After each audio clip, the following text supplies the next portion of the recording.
성령의 강건함으로 보호하여 주옵소서. 이 모든 말씀 주께서 지켜줄 걸 믿사오며 우리를 사랑하셔서 늘 증거하시는 주 예수 그리스도의 이름으로 기도합니다. 아멘. 오늘은 사도행전 27장 우리가 읽은 본문은 14절부터 25절인데요. 1절부터 말씀을 보도록 하겠습니다. 너무 진부한 표현이죠. 너무 진부한 표현이 나왔어요. 인생은 항해다. 진부한 표현입니다. 하지만 참으로 적절한 이야기지요. 여러 가지 이유로 인생을 항해로 비유를 합니다.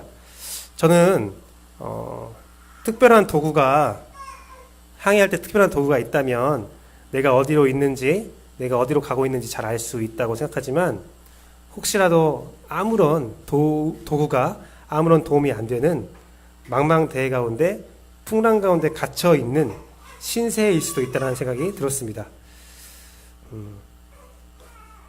저는 그러한 신세가 있을 때의 인생은 항해다라는 생각이 더 깊게 들더라고요. 정말 열심히 노력하지만 자연의 위대함 혹은 초월적인 존재에 목숨이 언제 끝날지 모르는 그 무기력한 상태, 그 상태가 인생과 같다라고 저는 생각합니다. 제가 좀 비관적이지요?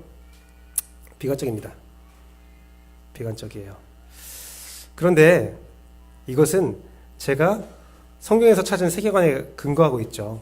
사실은 다니엘서 마태복음 24장, 데살로니가 5장, 요한계시록 등 묵시 문학을 보면 그 묵시 문학이 말하는 것은 세기말의 상상을 초월한 암흑과 고통입니다. 마치 끝이 언제 될지 모르는 무지개과 같은 모습들. 그 속에서 사람들은 저마다 배를 타고 저마다의 경험으로 항해를 이어가지만 사실상은 무기력한 존재이며 그 끝은 누구도 알지 못하는 죽음이라는 그 불확신 가운데 항해를 하고 있는 거예요. 그래서 더욱더 불안해하고 더욱더 암담하죠. 성경에서 말하는 것은 너희의 세상은 암담할 거야. 너희의 세상은 망하는 거야. 그런 말을 해요. 안타깝죠. 안타까워요.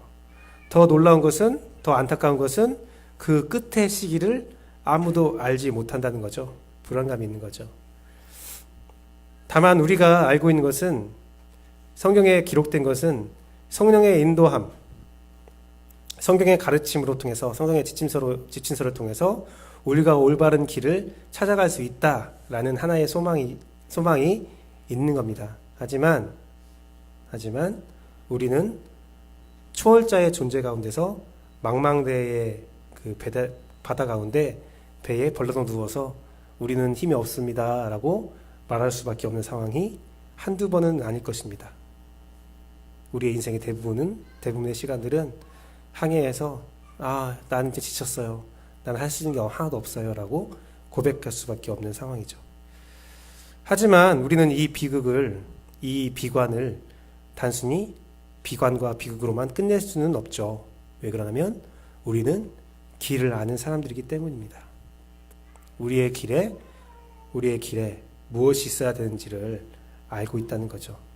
제가 길을 알고 있다라고 표현하는 것은 우리가 우리의 삶의 모든 것을 다 안다라는 말은 아니에요. 내 모든 것들을 다 이해하고 알아챌 수 있다라는 말은 아닙니다. 다만 성경을 통해서, 성령을 통해서 또 우리 각자의 묵상과 기도의 응답을 통해서 얻어지는 삶의 지혜와 분별함으로 조금씩 나아가고 있다는 말씀을 드리고 싶은 거예요. 다 알지 못하지만, 모든 것을 다 깨닫고 모든 것을 다 이해할 수는 없지만 우리가 기도와 말씀 묵상을 통해서 하나님께 조금씩 나아가고 있다는 사실을 잊지 않았으면 좋겠어요. 과정은 잘 알지 못해도 최소한 그 끝이 무엇이냐라는 것은 알고 있지 않습니까? 아무것도 몰라도 이 세상이 타락과 멸망으로 나아갈 거라는 것은 알고 있잖아요. 그리고 이 세상에는 소망 가질 것이 하나도 없다는 것도 알고 있잖아요. 다만 우리의 소망은 오직 주 예수 그리스도. 오직 주 예수 그리스도 하나님의 언약만이 우리에게 소망된다는 사실을 우리가 알고 있잖아요. 그래서 우리는 이 어려운 풍랑 가운데서도 평안할 수 있습니다. 멸망으로 치닫지만 우리의 언약, 하나님의 언약, 십자가에서 흘러내리는 주 예수 그리스도의 보혈로 인해서 우리는 평안할 수 있다는 거예요. 마치 망망대해 속에 항해하는 방주 속의 노아와 같죠. 홍수 속에서 노아만 평안할 수 있었어요. 왜? 노아는 하나님의 말씀을 들었기 때문이죠. 노아는 하나님의 말씀을 알았기 때문이죠. 그 끝에 구원함이 있다는 것을 알았던 노아는 그 약속으로 하나님의 말씀으로 묵묵히 견딜 수가 있겠죠. 그리고 그러한 노아를 신뢰하는 가족들 역시 노아를 바라보며 뭔가 있을 거야, 구원함이 있을 거야 라고 예견하고 함께 평안할 수 있었겠지요. 그런데 이 일이 과거의 창세기 시절만 있었던 게 아니라 오늘날도 우리의 삶에 있는 거죠. 우리의 삶에.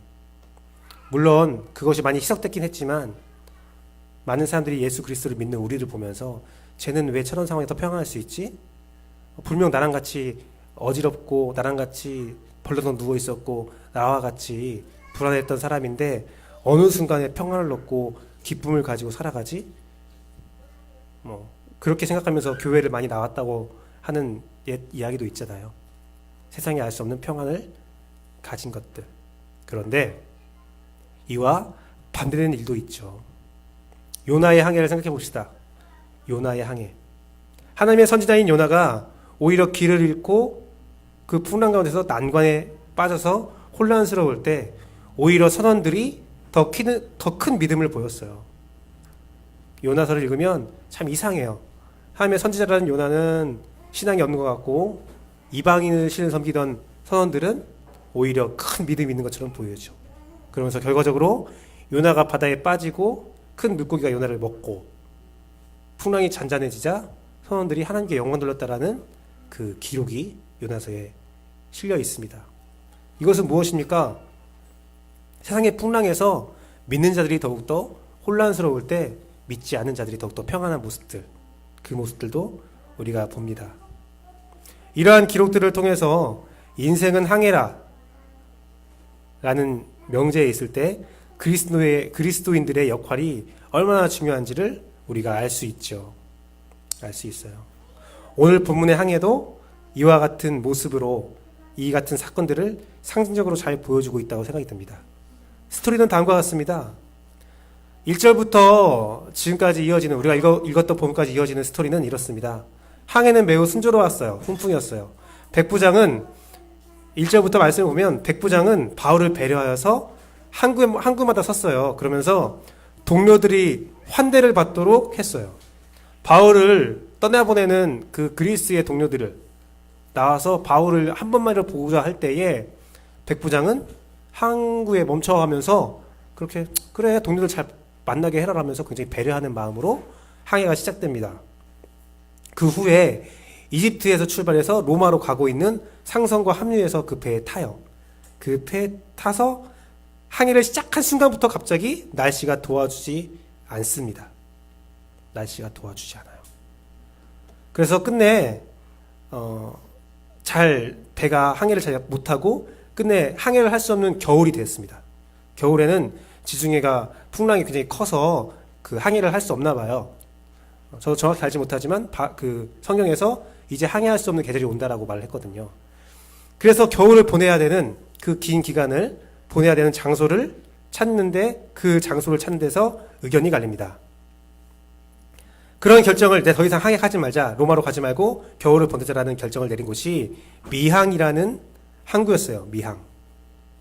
바울은 여기서 더 이상 항해하면 안 됩니다. 미항에 있으시다 라고 얘기했어요. 죄인이 이런 말 하는 것도 참 웃기죠. 그런데 선원들은 아니다. 여기는 겨울을 날기에는 합당하지 않은 곳이다 라고 하면서 베니스라는 항구로 가야 한다라고 결정을 합니다. 미항은 겨울을 보내기에 합당하지 않아요. 베니스로 갑시다 라고 해서 항해를 시작했는데 바울의 말처럼 갑작스럽게 곤란한 지경에 이르게 됩니다. 끝내 배는 파손하게 되고요. 짐도 모두 버리게 되고요. 오늘 기록되어 있는 것은 일말의 희망도 보이지 않는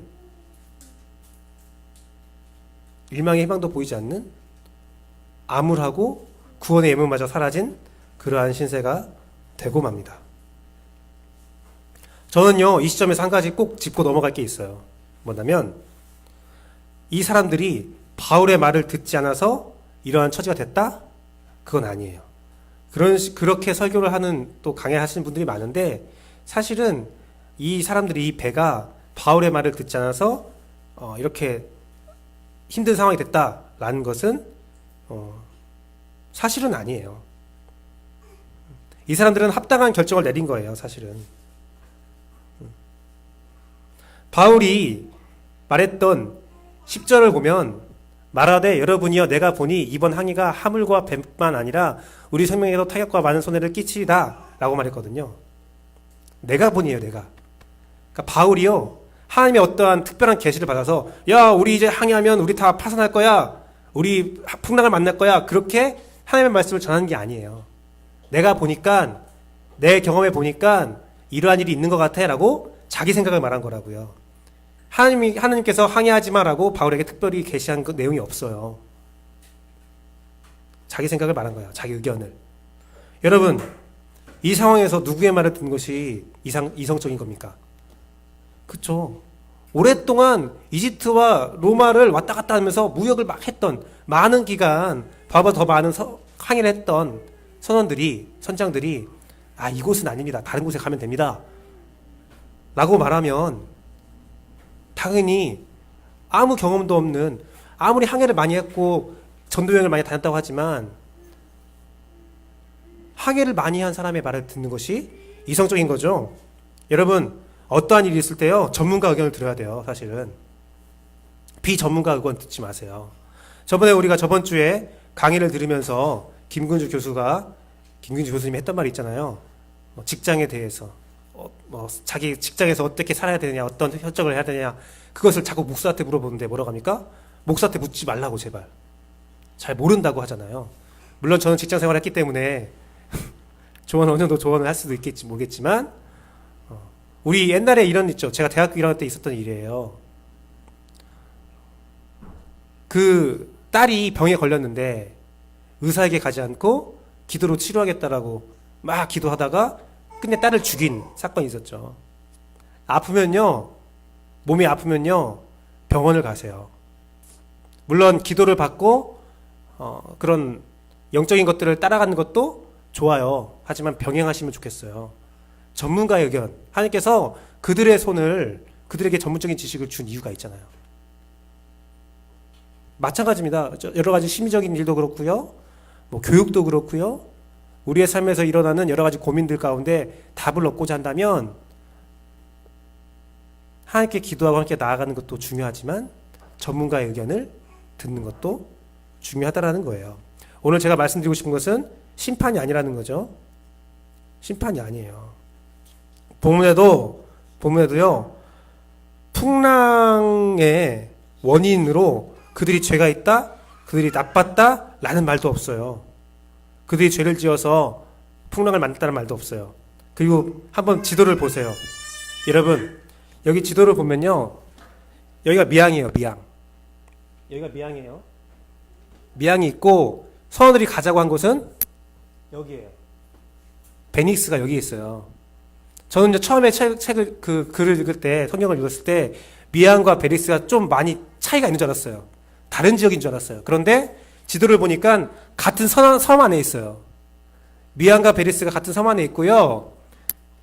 이 정도 거리는 걸어서 도보로 갈 수도 있는 거리고요. 도보로 간다면 어느 정도 거리냐면요, 여기 예루살렘에서 가이사라까지랑 거의 비슷하잖아요. 제가 옛날에 그런 말씀 많이 드렸잖아요. 예루살렘과 가이사라 지역이 약간 전주에서 남원 정도 거리라고 했잖아요. 그러니까 미항에서 베리스 가는 것은 너무 빨리 갈 수 있는 거예요. 걸어도 갈 수도 있고 잠깐 배 띄어서 가면 되는 거예요.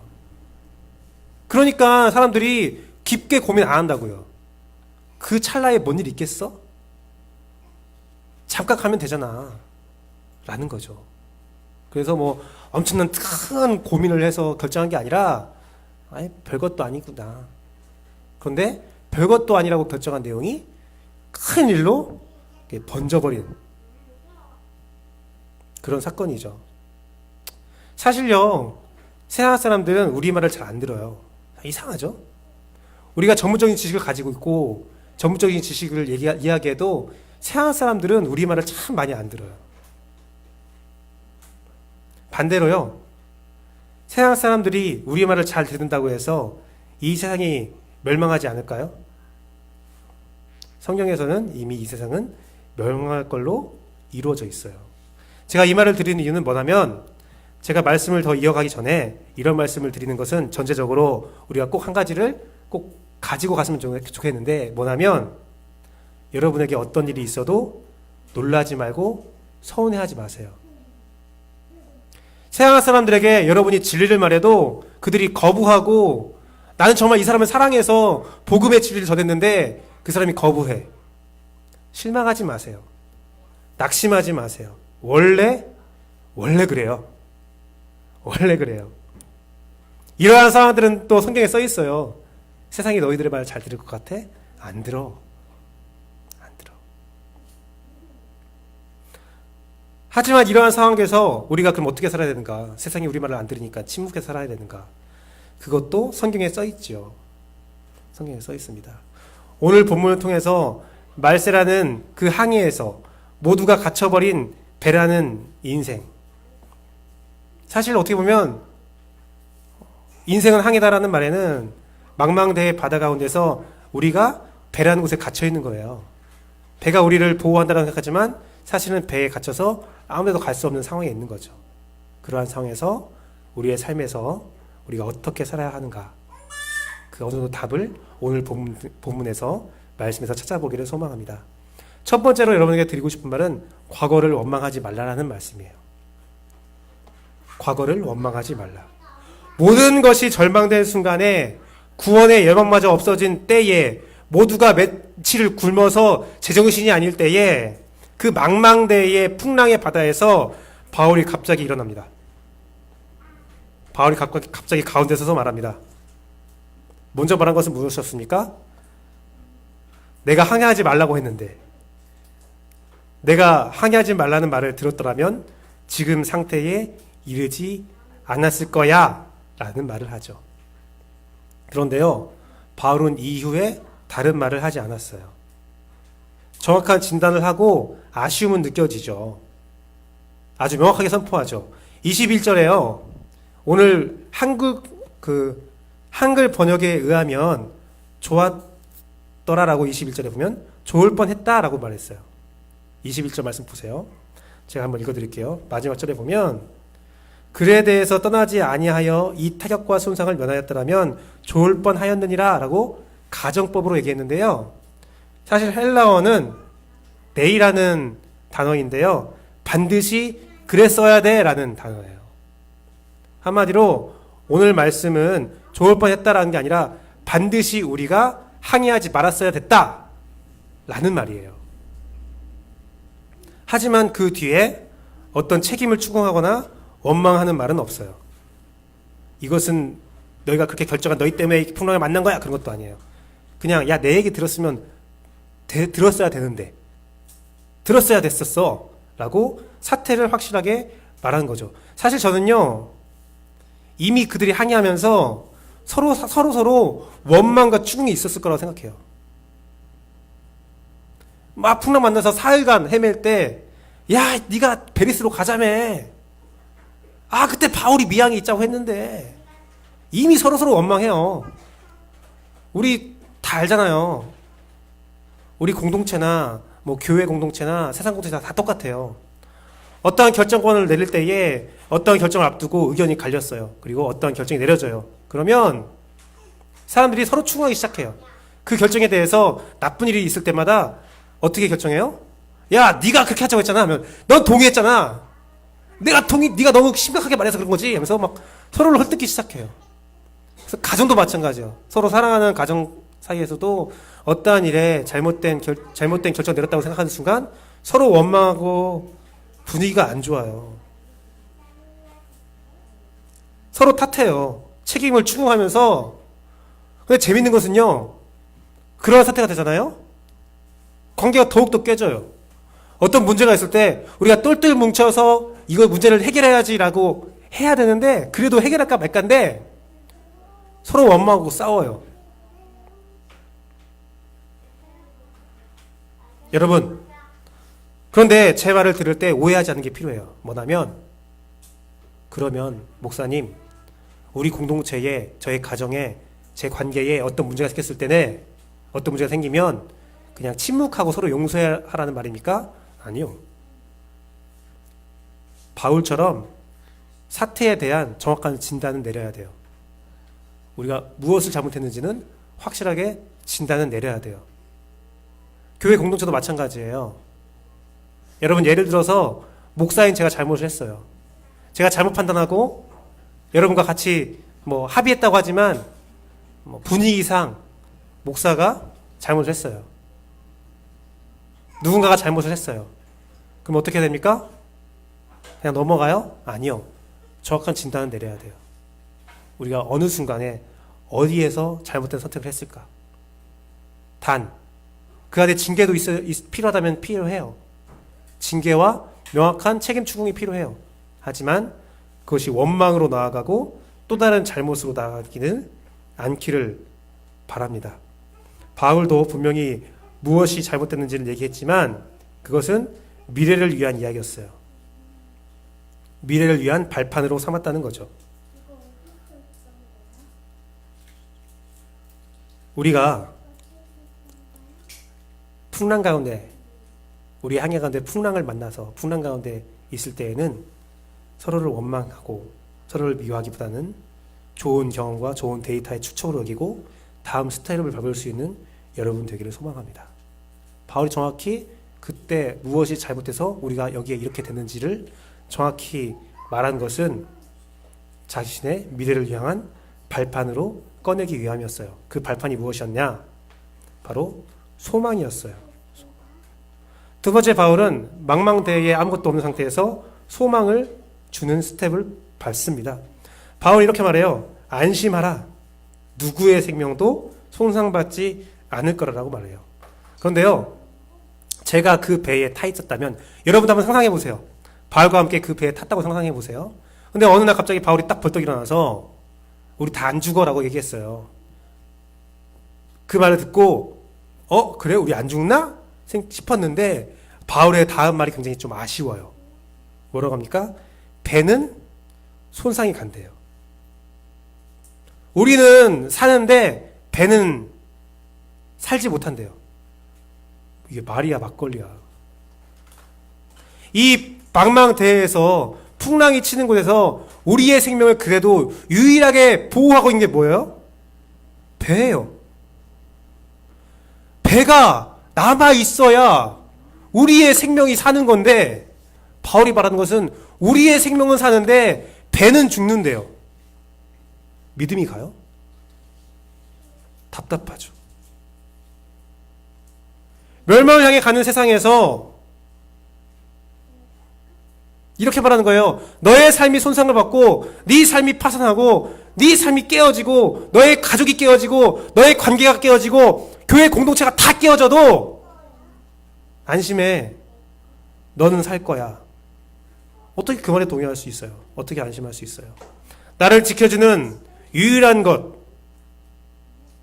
그것은 너에게 아무런 도움이 되지 못해라는 말에 어떻게 안심할 수 있어요? 이러한 말은 사실은 선포하는 바울도 소망을 가질 수 없는 내용이죠. 그 전날에 천사가 와서 자기 그 말을 했다고 하잖아요. 바울이 고백하기를. 저 같으면요, 천사가 와서 저한테 바울아, 규베야, 제가 바울이었을 때 바울이라고 생각한다면, 규베야, 네 생명은 내가 딱 붙잡았으니까 살 거야. 네 배에 있는 모든 사람도 다 살 거야. 그런데 배는 부서져야 돼. 그럼 저는 네? 앞뒤가 안 맞는데요? 라고 말할 것 같아요. 그리고 그 말을 사람들에게 꺼내줄 수 없을 것 같아요. 하지만 바울은 꺼내놔요. 그러면서 소망을 얘기해요. 다 살 거야. 그 근거가 무엇이었습니까? 바울이 그것을 꺼낼 수 있는 근거가 하나님의 말씀밖에 없었어요. 그 전날에 바울에게 선포된 하나님의 말씀. 세 번째가 제일 중요한데요. 하나님의 말씀을 듣고 믿고 그대로 전해야 돼요. 우리가 바닷속에서 망망대해에 풍랑을 만났을 때에 그 인생이 파손될 때에 우리가 어떻게 해야 되느냐? 제가 처음 말했던 과거를 원망하지 않고 과거를 정확히 진단만 하는 것, 그리고 그 안에 필요한 것들만 하는 것, 그리고 그 안에 소망을 선포하는 것, 다 그것이 하나님의 말씀을 믿고, 하나님의 말씀을 듣고 믿고 그대로 전할 때만 가능한 내용입니다. 바울은 간밤에 하나님의 사자가 두려워 말라고 말하며 반드시 가이사 앞 로마에 가게 된다고 말했습니다. 그와 동시에 항의하는 자의 모든 자의 생명을 바울의 손에 맡겼다라는 말을 듣습니다. 그리고 그것을 증언하지요. 그러면서 바울은 이어서 뭐라고 말합니까? 나는 하나님을 믿습니다라고 말해요. 그래서 우리가 한 섬에 정착되게 될 거라고, 생명을 구해서 구원받게 될 거라고 선언을 합니다. 바울은요, 다른 말로 하나님의 말씀을 증언하지 않았어요. 꾸미지 않았어요. 하나님의 말씀을 더 잘 믿게 하기 위해서 어떠한 장치도 마련하지 않았어요. 그냥 바울은 자기가 들은 말을 그대로 전하고 나는 하나님의 말씀을 믿는다라고 말을 해요. 증언했어요. 또한 바울은 다른 말로 믿음을 구걸하지 않았어요. 야, 내가 믿으니까 너희도 믿었으면 좋겠어. 그러지 않았어요. 난 믿어 라는 말에 끝났어요. 바울은 난 굳게 믿고 있어. 그 믿음으로 하나님의 말씀을 증언하고 그 사실에 대해서 더 이상 구걸하지 않았다고요. 오늘 본문을 보면 재밌는 게 있는데요. 난 믿어라고 말하고 그 뒤에 로마 표정들, 선원들의 반응은 나오지 않아요. 그 말에 뭐 어떻게 반응했다 나오지 않아요. 심지어 그와 동행한 것으로 알려져 있는 누가도 그 말에 어떻게 믿었다 반응하지 않아요. 사실 이게 누가가 기록할 때 우리가라고 썼거든요. 이 저자, 사도행전 저자 누가가 함께 동행했다라고 문헌에서 알려져 있습니다. 그런데 그 누가도, 저자인 누가가 살짝 껴넣을 수도 있잖아요. 아무도 안 믿었지만 누가는 믿었더라. 자기 껴넣을 수 있잖아요. 근데 그런 게 하나도 없어요. 그 상황이 이 상황을 잘 대변하고 있는 거예요. 그 침묵이. 아마 이랬겠죠. 미쳤네. 돌았네. 며칠 굶었더니 헛것이 보였나 보다. 누구도 믿지 않았어요.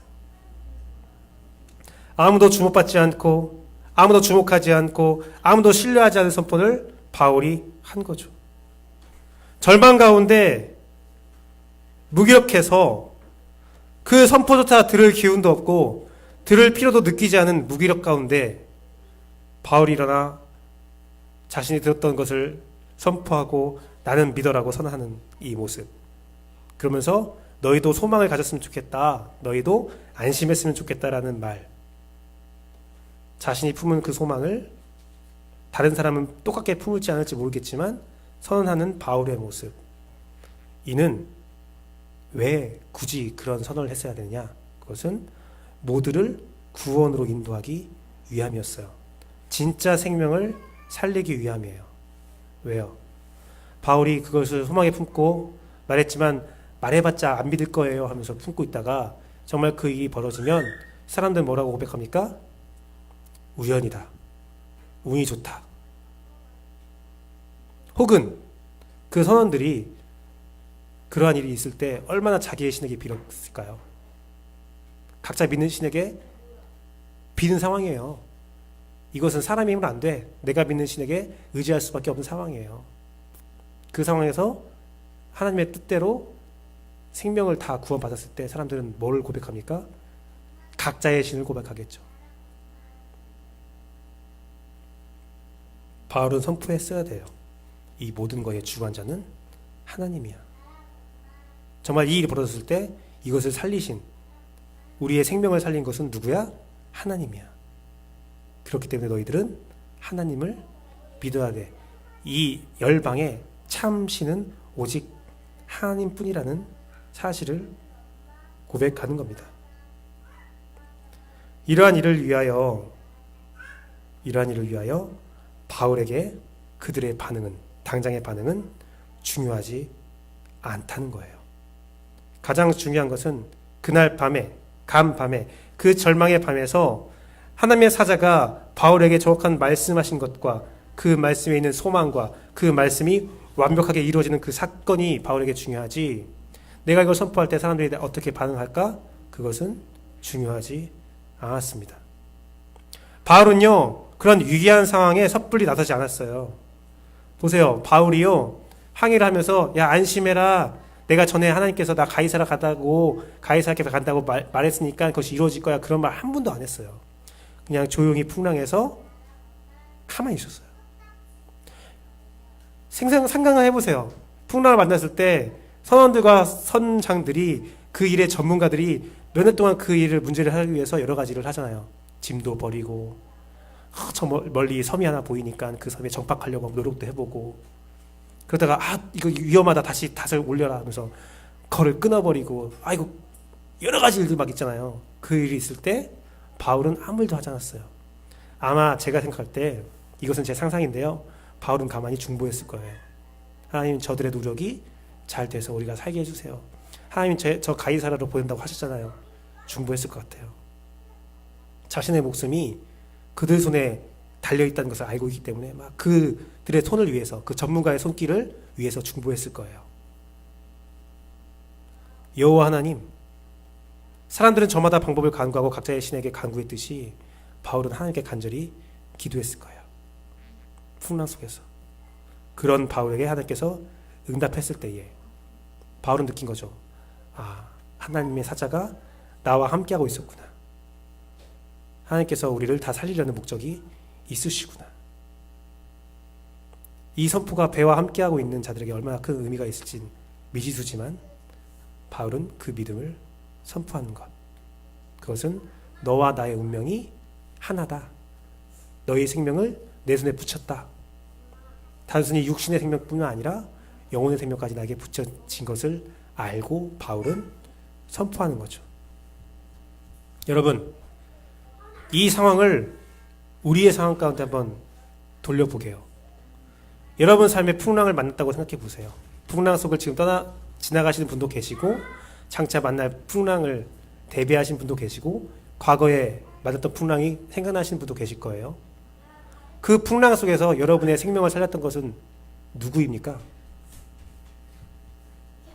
그 문제가 해결되어서 여러분이 평안할 수도 있지만 해결되지 않았음에도 평안할 때가 있었죠. 누구 때문에 그렇습니까? 예수 그리스도죠. 예수 그리스도의 십자가. 말씀을 맺도록 하겠습니다. 오늘 말씀을 통해서 여러분에게 전달된 메시지가 무엇인지를 돌아봤으면 좋겠어요. 저 개인적으로는 첫째로는 세상의 실체를 바로 알고 함께 배를 타고 있는 자들의 모습도 그 실체를 바로 알기를 원합니다. 그들이 여러분에게 어떤 반응을 보이든 여러분 삶에 영향을 주지 않기를 바라요. 어지럽고 어려운 세상을 살아가면서 과거를 후회하고 원망하기보다는 미래를 나가기 위한 소망을 가지길 소망해요. 절망보다는 소망을 선택한 여러분 됐으면 좋겠어요. 이 모든 것들이 하나님의 말씀 가운데, 언약 가운데 이루어져서 여러분이 평안하기를 원합니다. 지난주에요, 제가 이제 페이스북을 이렇게 하는데, 페이스북이 가끔 제가 사진을 올려놓으면, 글을 올려놓으면 몇 년 전에 올린 글입니다. 몇 년 전에 올린 사진이라면서 딱 뜰 때가 있잖아요. 하영이 사진이 딱 떠올랐어요. 우리 안식이 사진이 딱 떠올랐어요. 안식이가 지금 언약이 나이 뜰 때 딱 사진이에요. 사진에 글을 써놨는데 뭐였냐면, 제 첫째 딸 아이가 처음 일어났을 때, 처음 일어난 사진이었어요. 혼자 일어난 사진. 근데 그 사진 보면서 제가 울었어요. 왜 울었냐면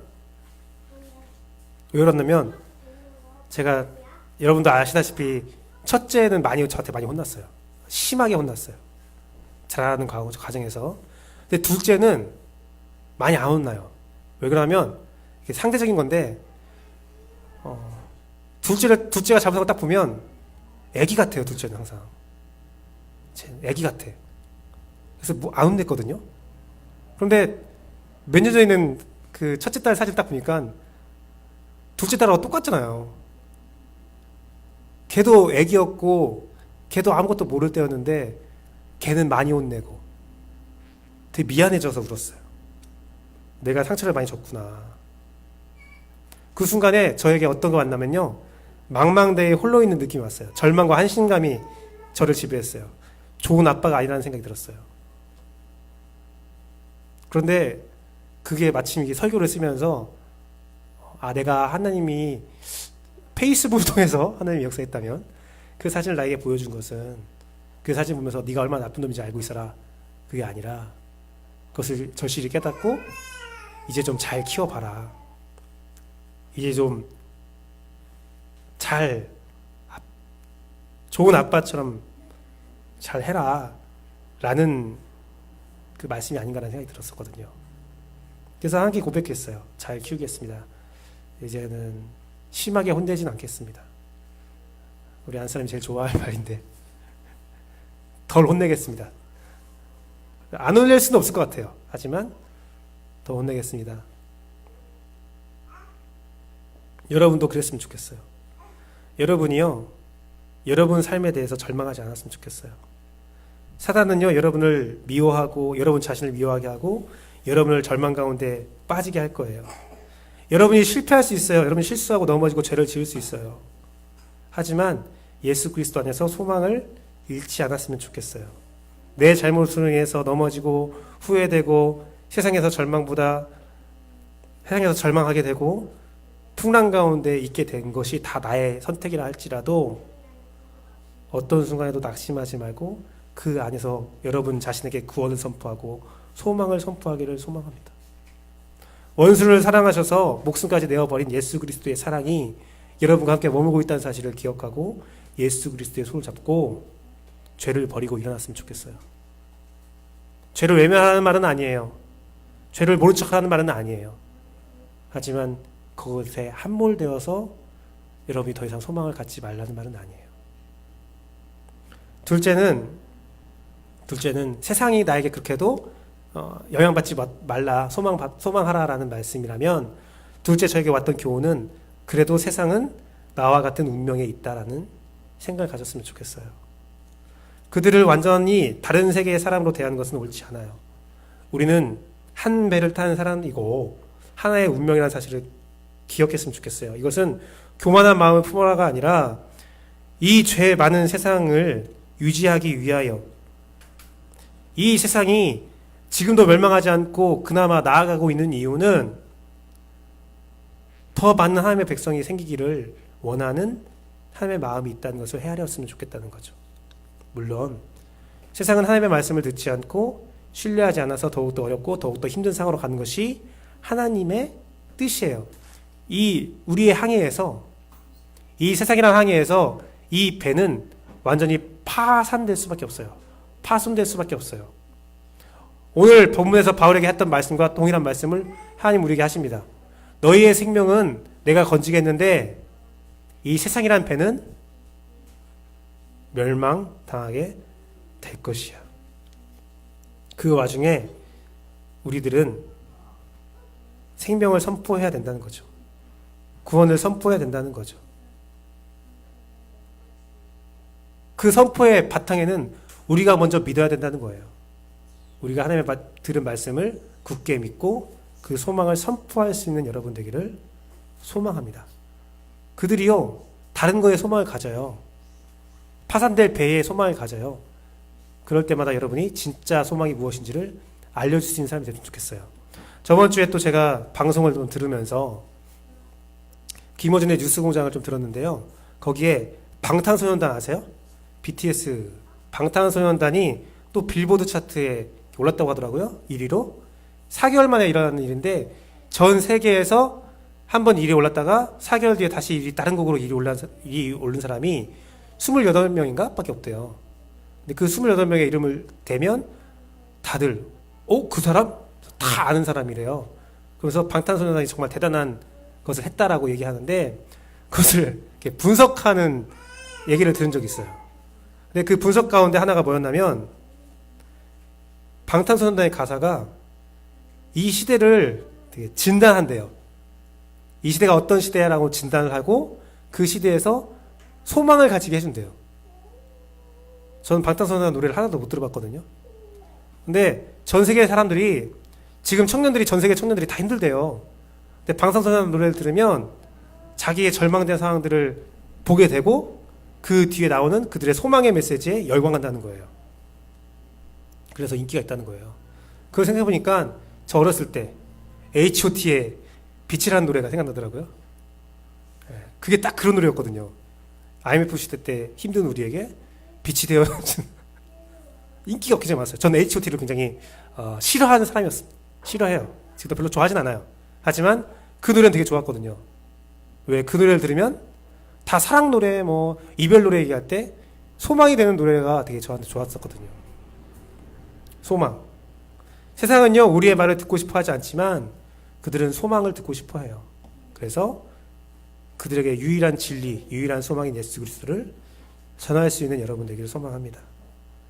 하나님으로부터 여러분이 받은 말씀, 들은 말씀, 그리고 그 믿는 말씀을 세상에 진솔히 전할 때에 여러분을 통하여 세상은 하나님의 평화와 안전을 얻을 수가 있습니다. 담대함을 전해줄 수 있습니다. 어려운 세상에서 원망이 앞서고 비난이 앞설 수 있지만 그 전에 담대함과 평안을 주는 여러분 되기를 소망해요. 이 시대에 정확한 진단은 내리지만 그 안에 생명을 선포하는 사람이 됐으면 좋겠어요. 자, 이것이 바로 이 세상입니다. 아무것도 안 보이죠. 하지만 그 가운데 소망의 빛을 비추면 드러나는 이름이 있습니다. 바로 예수의 십자가죠. 예수의 십자가. 흔들리는 배에서 기도하는 것은 쉽지 않습니다. 나도 흔들리고 있거든요.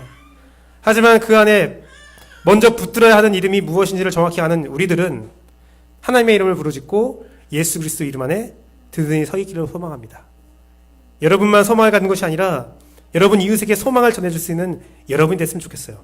직장을 위해서 기도하는 사람, 직장에 평안을 주는 사람, 교회 공동체를 위해서 기도하는 사람, 교회 공동체에 평안을 주는 사람, 여러분 가정을 위해서 기도하는 사람, 여러분 가정에 평안을 주는 사람, 여러분의 이웃과 친척과 애인을 위해서 기도하는 사람, 그래서 이웃과 친척과 애인에게 평안을 줄 수 있는 여러분 되기를 소망합니다. 그러한 가정에 여러분 인생에 유일하게 지켜줬던 배가 손상 입을 수도 있고 파괴될 수도 있어요. 나를 지켜주는 것이 아무것도 없어졌다라고 생각할 수가 있습니다. 하지만 여러분 그건 착각이에요. 여러분을 지켜주는 것이라고 생각했던 것은 사실은 사라질 것이에요. 여러분을 지켜줄 것은 오직 한 분, 유일한 하나님 예수 그리스도의 십자가 성령님의 인도하신 뿐이라는 사실을 다시 한번 기억하는 여러분 됐으면 좋겠습니다. 함께 기도하도록 하겠습니다. 우리 시간 찬양하고 기도할게요. 오직 주님만 큰 영광 받으시기를 원하며 함께 찬양하겠습니다. 감사합니다. 주님 큰 영광 받으셔서 함께 찬양하도록 하겠습니다.